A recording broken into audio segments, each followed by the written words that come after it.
Ntangiye mbashimira mwebwe mwese mudahwema kudukurikira umunsi ku munsi. None tariki 9 Werurwe turazirikana umutagatifu Dominico Savio. Yabayeho hagati y'umwaka w'1842 kugeza mu mwaka w'1857. Dominico Savio akomoka mu gihugu cy'Ubutaliyani. Mu mibereho ye, ingabire zo kwitagatifuza yazihawe akiri muto. Ushobora guhita wibaza, ese mutagatifu Dominico Savio imibereho ni iyihe? Ese ubwitagatifuze bwe bwo ni ubuhe? Reka mfate akaruhuko gato ngaruke turebera hamwe bimwe mu byaranze mutagatifu Dominico Savio n'ubwitagatifuze bwe. Muri kumwe na Dusenge Gilbert. Ntaho mu kanya.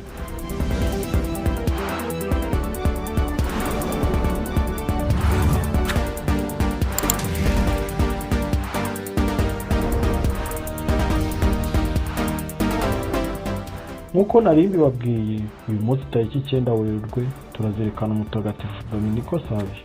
Dominico Savio akomoka mu gihugu cy'Ubutaliyani. Mu mibereho ye, ingabire zo kwitagatifuza yazihawe akiri muto. Ageze mu kigero cy'imyaka 3, umunsi umwe nijoro amaze kuryama, yumvise ababyeyi be batangiye kuvuga ishapure.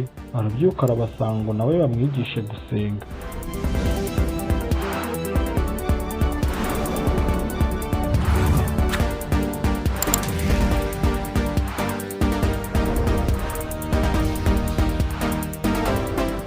Hari n'undi munsi ababyeyi be bamushatse bugorobye bagira ngo yazimiye. Nuko icyo gihe bamusanga hagati y'amatungo apfukamye imbere y'agashusho ka Bikira Mariya.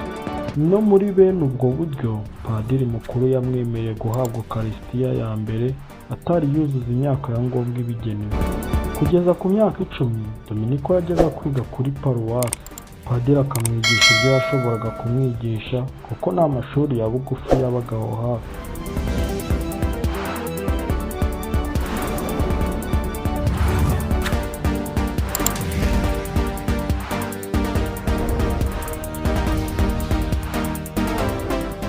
Nyuma ababyeyi be bimukiye mu Ndondoniyo, yakomeje kuba umunyabwenge.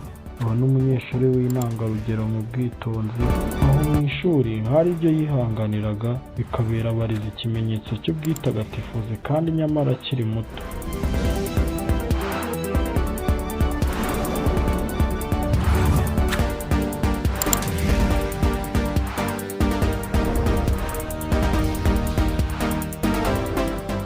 Dominico arangije amashuri mato, yagize igitekerezo cyo kuziyegurira Imana.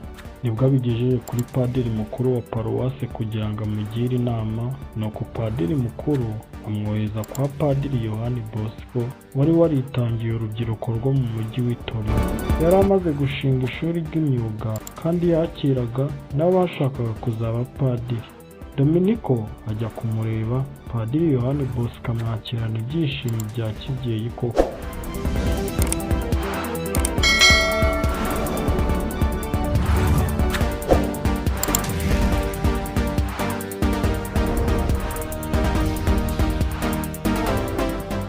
Yatangiye ishuri tariki ya 29 Ukwakira mu mwaka w'1854.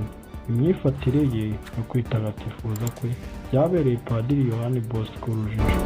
Ibi bituma akeka ko Dominico ari umuntu uvugana n'Imana. Hagati aho ariko ari mu ishuri yafashwe n'indwara, ararwara araremba, bituma agomba gutaha kugira ngo ababyeyi be bamurware. Indwara imaze kumurembya cyane, yasabye guhabwa amasakaramentu. Ayahabwana n'umutima mwiza wiyoroheje kandi utuje, kuko yari azi ko ari ubwa nyuma ahabwa Ukaristiya.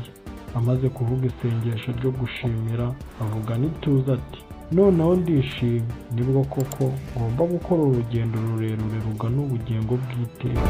Nibyo koko, ufite Yezu nk'inshuti n'umuvandimwe nta kimutera ubwoba, kabone no gupfa.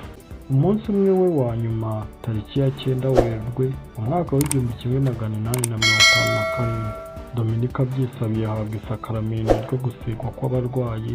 Hanyuma asubira muri ya magambo yakundaga kuvuga ati, Nyagasani, nishyize mu maboko yawe, akira imbaraga zanjye, umubiri wanjye na roho yanjye. Ndakwihaye wese Mana yanjye, unkoreshe icyo ushaka. Mutagatifu Dominico Savio, udusabe.